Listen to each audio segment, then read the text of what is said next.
Man suffers only because he takes seriously what the gods made for fun. Alan Watts. Hello, and welcome to another session of Nirvana with Nav. So I read this quote while I was researching a different topic last week, and it really resonated with me as I was preparing for my podcast and meditation this week. If you follow me on Instagram, I had posed 3 questions the other day. What does it mean to suffer? What does it mean to be a beginner? And what does it mean to have fun? And I got some really interesting answers, and I want to go through them, talk about them a little bit, offer my 2 cents, and then break down this quote from Mr. Watts and get into the topic of today's discussion and meditation. So, what does it mean to suffer? For some of us, suffering means that we're alive.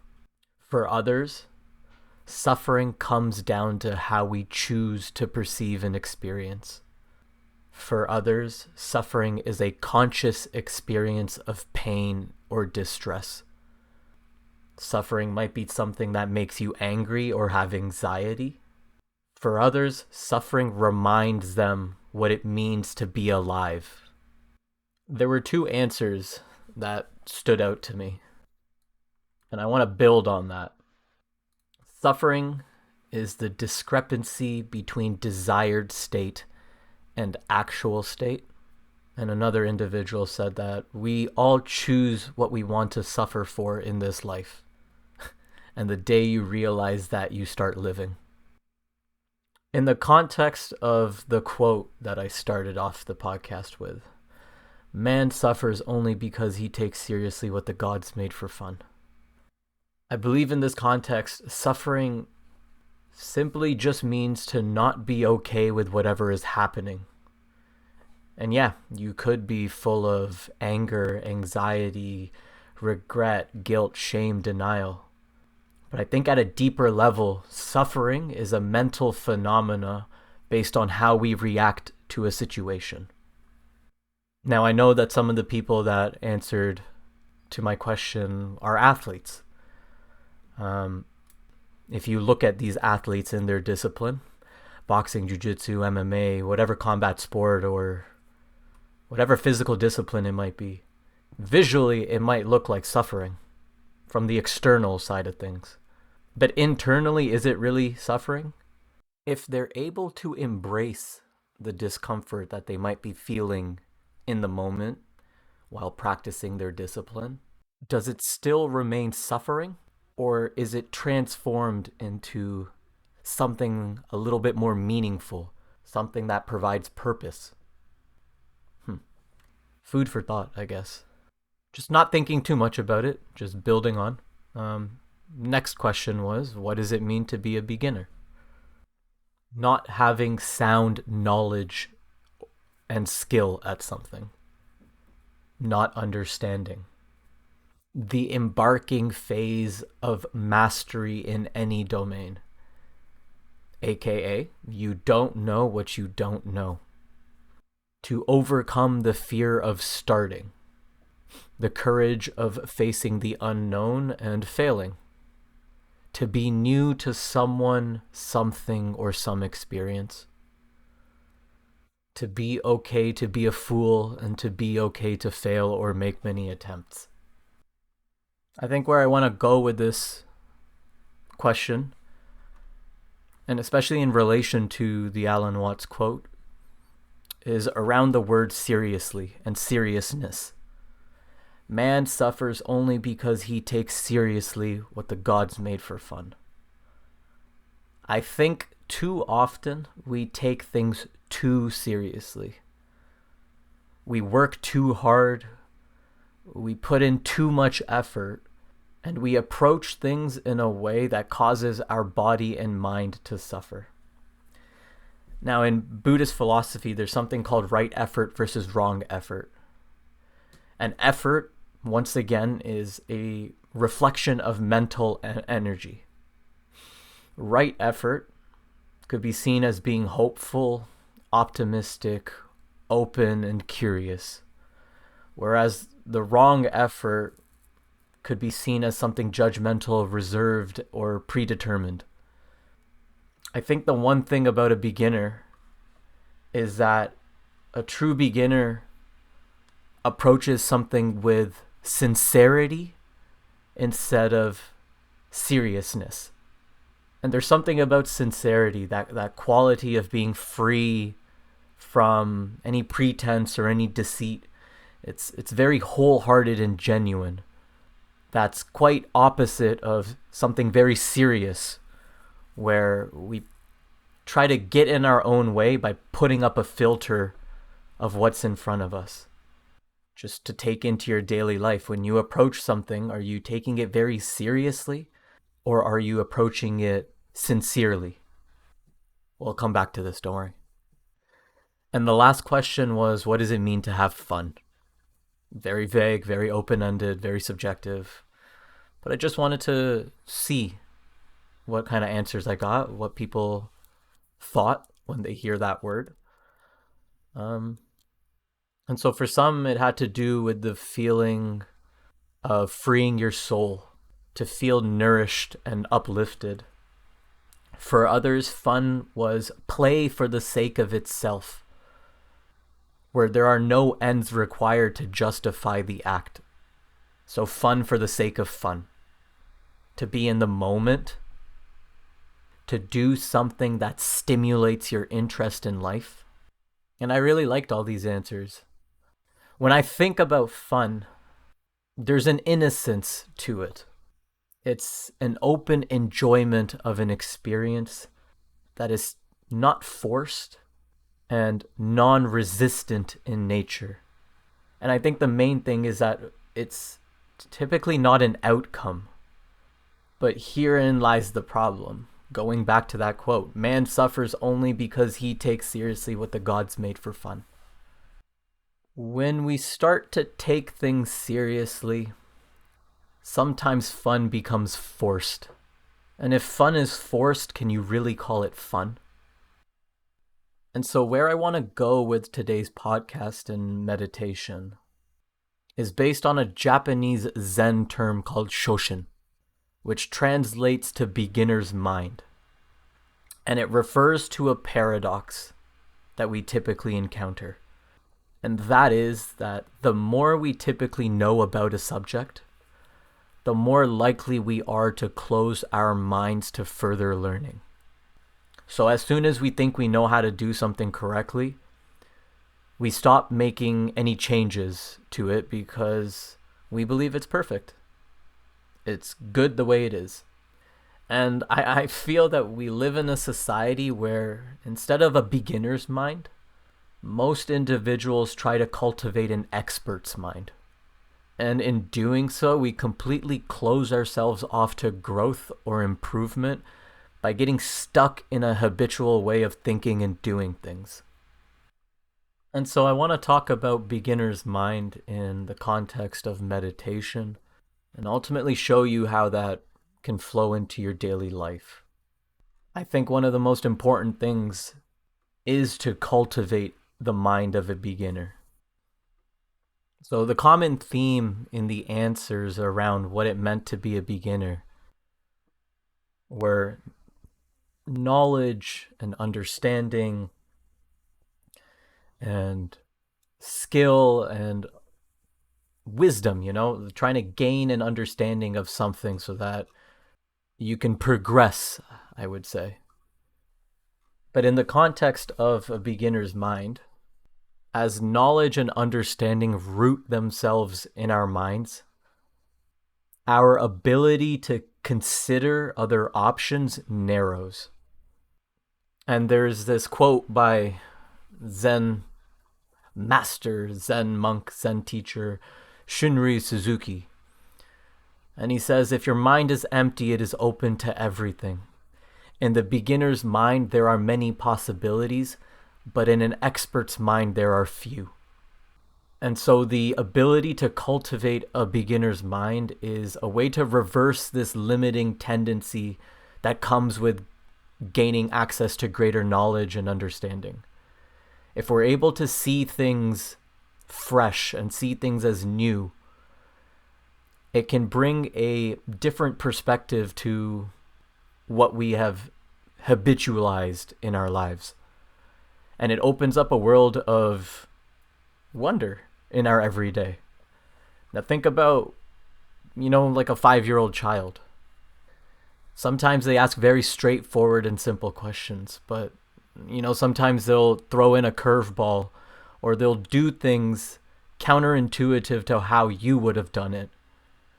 And you can't say it's right or wrong, it's just simply different. And it's that curiosity that we begin to lose as we get older.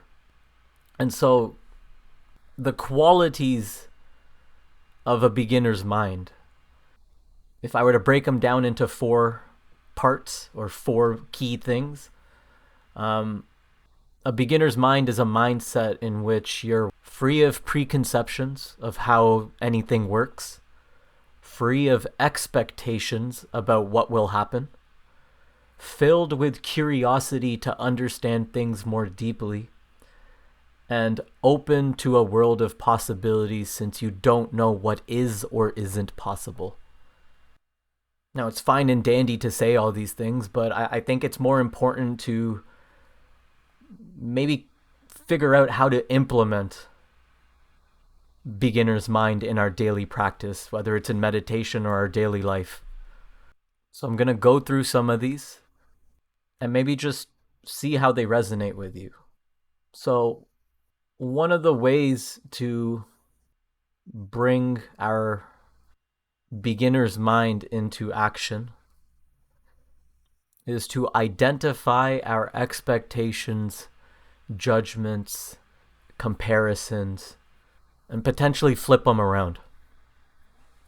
So these expectations, judgments, comparisons are simply assumptions about an experience or topic.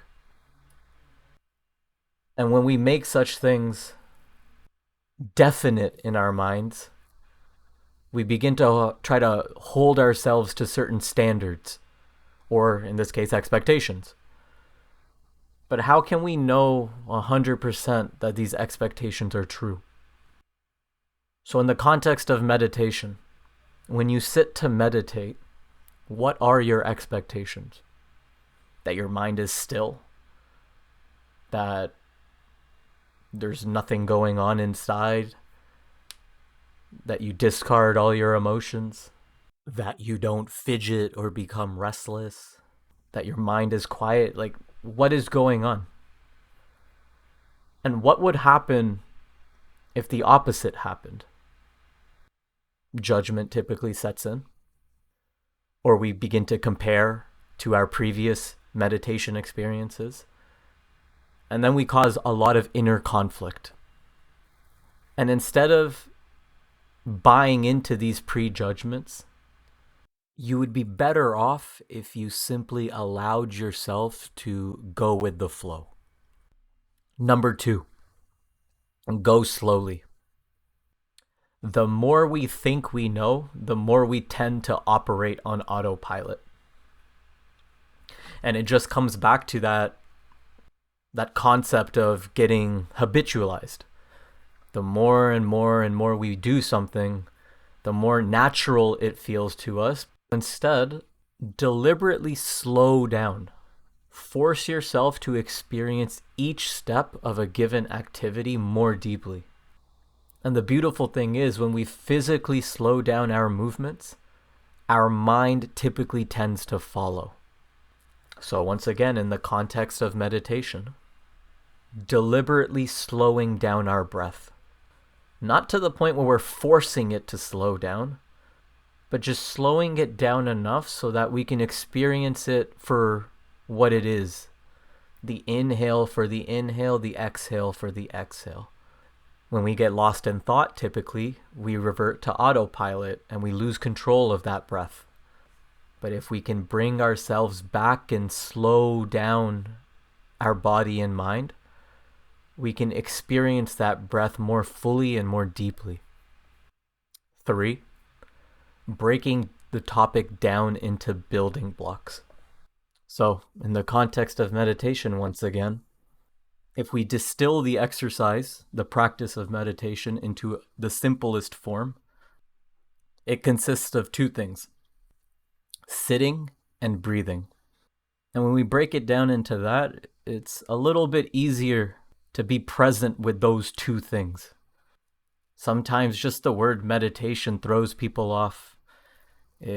Once again, it builds expectations into their heads of what it might look like or what it should feel like. But these building blocks, to just sit and breathe and to know and feel that you are sitting and breathing, it's a little bit easier for us to kind of see how they might relate to one another, and ultimately how that practice of sitting and breathing leads us to meditating. Number 4, eliminating should from your vocabulary.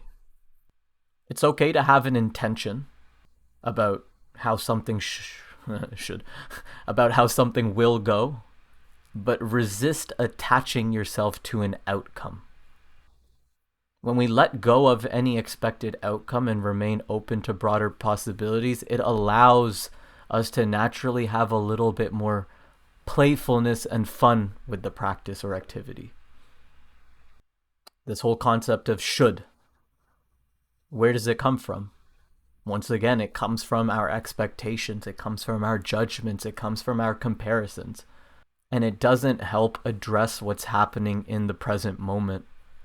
Because when we believe something should be going a certain way, we're resisting what's happening presently in front of us. So an intention is okay, but attaching yourself to an outcome is not. Because we don't have control over an outcome all the time. Most of the time. Number 5, get rid of your pocket change. Or, as I actually read it and learned about it, get rid of your extra arrows. So I'll talk about it in the form of archery, because it might make more sense, and I'll tell you where I got the whole pocket change from. If you were practicing archery for the very first time, and you had a quiver full of arrows, you might not consider your first shot very thoroughly. Because if it didn't go well, you knew you would have more attempts because you have more arrows in your quiver. But now what if the instructor only gave you 1 arrow? How might you approach things differently if you knew you only had 1 shot at it? And I guess the pocket change thing, it's like when you're at an arcade. I've said it from time to time, but if you fail at something, you just insert 25 cents and try again. But what if you just had 1 quarter to try? It's all about bringing your full attention to something. And so the point that I'm trying to make is to seek understanding and to do so mindfully. If you only have 1 shot at something, or 1 opportunity to seize everything you ever wanted, 1 moment, would you capture it or just let it slip? Sorry, I couldn't resist. What I'm trying to say is, there's a different quality of awareness and attention that you would have to bring to that moment, to that activity, to that experience, as opposed to if you knew you had several opportunities to fail and try again. Number 6, detaching from your ego's desire to be seen as an expert. The ego loves to protect itself by knowing things and being right. But being right is rarely the goal. And it comes back to that whole thing at the start of we take things too seriously. And by doing so, we eliminate the possibility of fun. So it's about focusing on seeing reality as it is without bias. And if you can do that, then you allow yourself to be more present and engaged with the moment in terms of what's happening right here, right now. And lastly, number 7, become fully present to the experience at hand. And this is about opening your senses to what you're experiencing as if you'd never experienced it before. So in the context of certain things, it could be, what do you see? What do you hear, smell, feel, or taste? What makes sense about an experience? What is confusing about an experience? And maybe why, just questioning why these certain things feel certain ways. And to bring this all back and tying that loop towards meditation, we meditate to practice seeing clearly without judgment. In mindfulness meditation, in a meditation where we're open to the experience and fully present to it, the practice is to non-judgmentally observe the rising and passing of our thoughts, emotions, and sensations in the present moment. So when we sit to meditate, notice when you begin to expect how things should go. And when we become aware of our expectations, it provides us an opportunity to let go and return to our breathing. And I think a very powerful thing to understand and to remind ourselves about is that every meditation is different, and each breath is unique. And it is our duty to open ourselves up to the next breath, and the next breath, and the next breath, again and again and again. And I think the more beautiful application of something like beginner's mind is when we begin to apply it into our daily life experience. I have found that in my daily life, beginner's mind helps me cultivate a deeper sense of gratitude by seeing life from a fresh perspective, to appreciate what we might otherwise take for granted. It sparks my creativity by deliberately making me experience a problem with the mind of a beginner and exploring opportunities that I might not have previously considered. It brings out a greater intention by helping me slow down to see what I'm doing in greater clarity and avoiding that trap, that drawback of going into autopilot and just mindlessly going through the motions. It brings out a greater sense of wonder in seeing the full beauty and magnificence of an experience. And it brings out a sense of playfulness by helping me adopt that mindset of a child to avoid becoming so serious about an experience that should otherwise be fun. Now, in the context of bringing in a beginner's mind into our daily life, I've often said that we are not a society that simply walks to walk. We walk to get from point A to point B. And in doing so, we put up a filter that blocks out a lot of what is around us. It disengages us from our senses. It closes off our mind. And we're typically going on autopilot. So the next time you go for a walk, maybe try to slow down just a little bit. Notice what you can see by slowing down, what you can hear, smell, feel, and even taste in the air. Notice the patterns in your mind and body as you try to slow down. Do you begin to speed up? Do you look down or do you look up? If it was your last walk on Earth, how would you go about that walk? Would you enjoy and savor every step? Or would you just rush around and come back home? As much as going for a walk is a journey, if we distill it into its simplest form, it is taking one step after another. So when you do go for a walk, can you be fully present with your step? And in doing so, can you anchor that step in with your breath? I think the shitty thing is that too many of us are afraid or resistant to trying something, whether that's something new or whether that's restarting something that you had done before, because we take it way too seriously. We have so many expectations in our head of what the outcome should look like, instead of just doing the thing for the sake of doing it. I think the most common thing that I hear in my mind and in my life typically happens and revolves around art and drawing. How, quote, I would love to draw, but I'm not good. And so now you're placing a condition on an outcome. There's no way that you can have fun drawing because you have to be good in order for it to be fun. And I think that's bullshit. I think just trying something for the sake of trying it, to be sincere in your effort, to be approaching it with a genuine feeling of interest and wholeheartedness is perfectly okay. But when we start to take things too seriously, we get in our own way. And when we get in our own way, we limit the possibility of what is out there, the infinite, and we default to what we believe in here, in our limited mind. I don't know where I read this quote, but I think it's beautiful.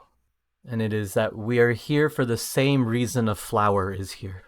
All we can do is bloom as much as we can while we have the time. Yes, life is painful. Yes, there are moments where we might have to take life seriously. But don't forget that life is meant to be fun. The point of life is to live it, not to survive and just get through it. And by using the breath, by coming back to the breath over and over and over again, every day, every week, every moment becomes an opportunity to begin again, to cultivate that mind of a beginner that's so curious, so playful, so open to a world of possibilities, instead of that expert that's rigid, habitualized, and closed off from the world. So I hope I hope my venting and my rambling here made some sense. And with that, let us practice a very short and brief meditation in which you can hopefully begin to see how we can cultivate this mind of a beginner. Maybe you've been walking around for the last 25 minutes. Maybe you've been sitting down, but wherever you are, let's begin by finding a comfortable posture. You can pause the meditation here before we continue. Maybe finding a seat in a chair, maybe sitting on your bed, on the floor, lying down. But wherever you are, coming in contact to the ground and the earth beneath you. Taking a moment here to just free your mind of any preconceptions of what meditation is. Whether you've been meditating for a week, a month, a year, or your whole life. Just drop your concept of meditation and approach this practice as if this were your first time. Just sitting here, wherever you are, and just know that you're sitting. Feel that you're sitting. And just notice what comes up.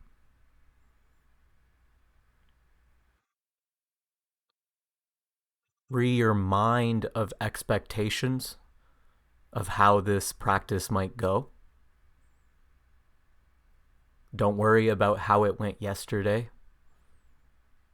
or whenever that last time was. Just be open to what is unfolding in front of you right now.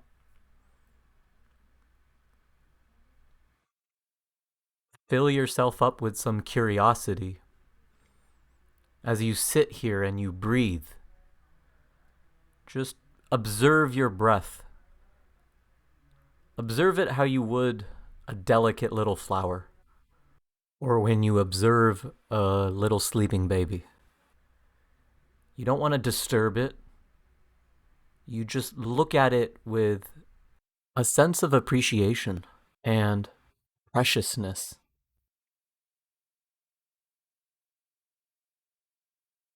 And open your mind to a world of infinite possibilities.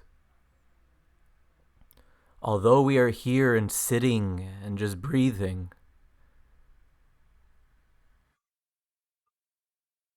just approach it from a light-hearted and genuinely curious point of view. We might not know where the breath will lead us, but enjoy the ride.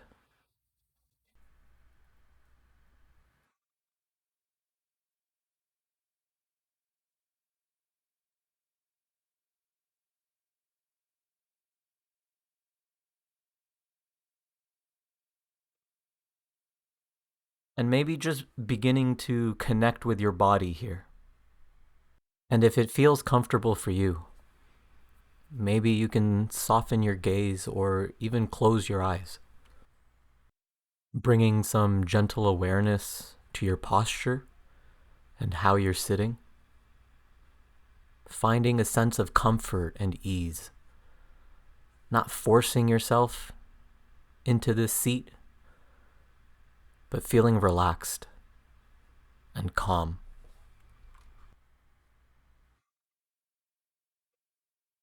Just observing how you're feeling today.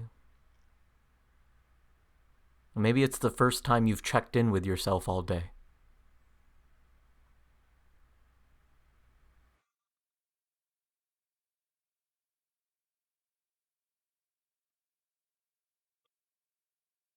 Noticing any thoughts, emotions, or physical sensations. And these might be the same thoughts, emotions, and sensations that come up when you meditate. But this time, maybe just looking at it from a perspective of why. Where do they come from? Is there something that causes them, or do they just show up when you sit to meditate? Just inviting a little bit of curiosity here. Not judging, not resisting, not giving it too much attention. Just being curious and coming back to the breath.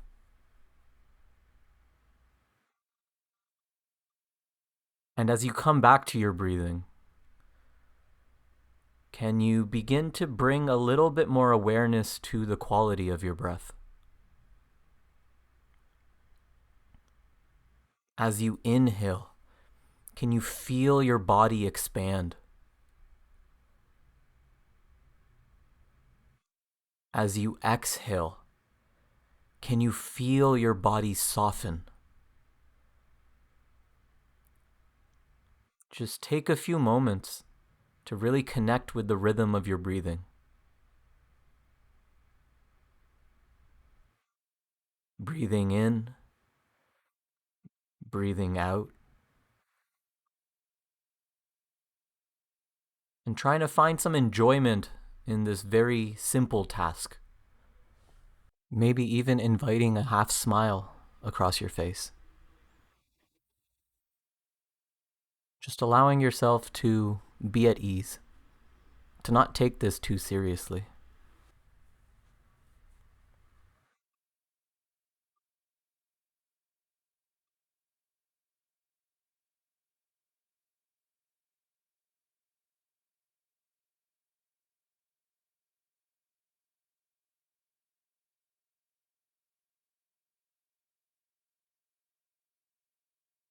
Go slow.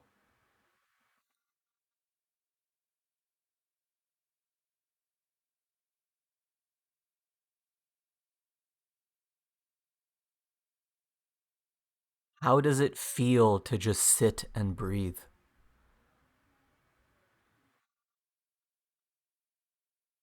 Don't think too much about it.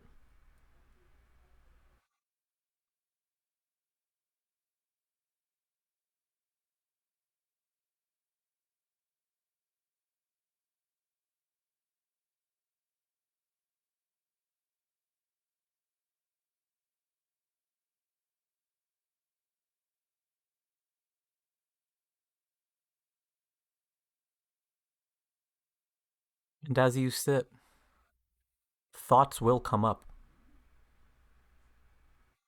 That's okay. Don't be too hard on yourself. Allow them to come and go.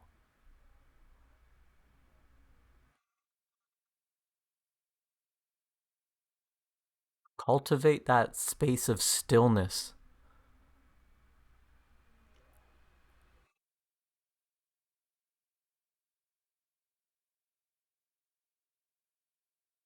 That space where you don't have to react to your thoughts, your emotions, those sensations. But that space where you're able to just flow with them and respond to them with a sense of compassion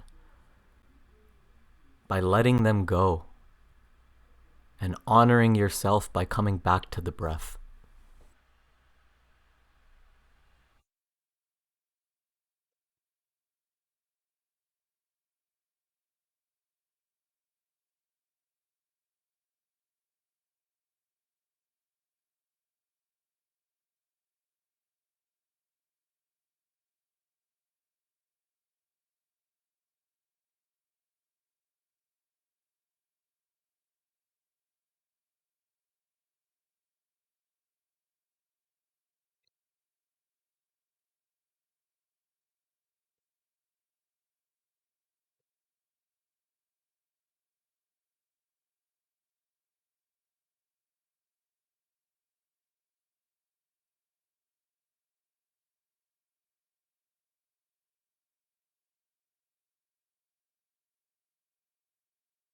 And bringing your awareness to the next 10 inhales and exhales.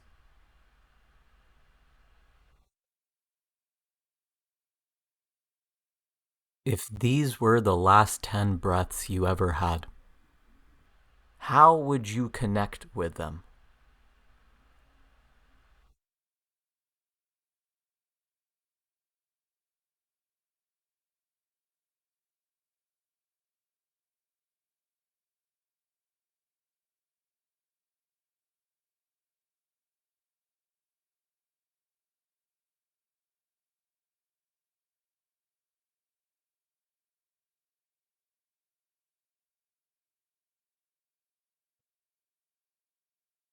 Five more breaths.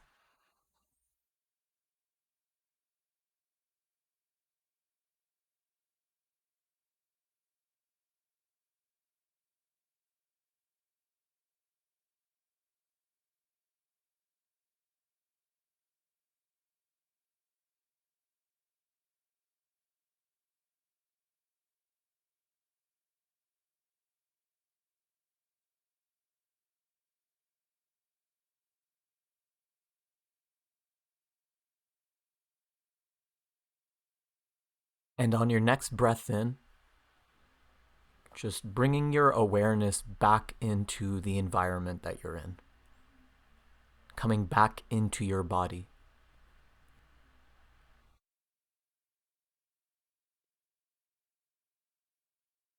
Just reconnecting with your senses. Maybe opening your eyes if they were closed. Wiggling your fingers, your toes. But don't rush. Connect with each moment here.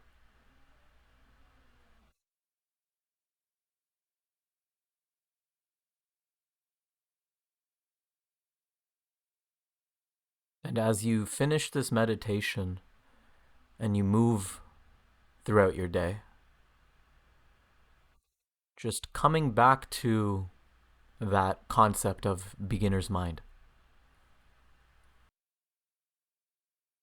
Find moments throughout the day where you can get rid of any notions that you might have had or turn off the autopilot.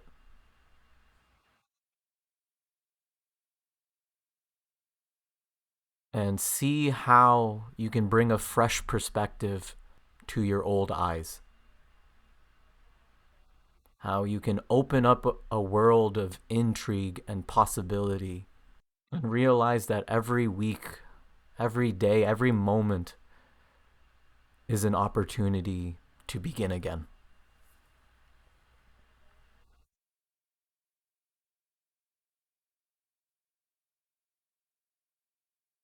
Thank you for joining me on this podcast, this discussion, this meditation. If you ever have any questions, feedback, concerns, you can always follow me on Instagram at Nirvana with Nav to let me know what's on your mind. And I look forward to having you join me again for our next session. Thank you. and have a great day.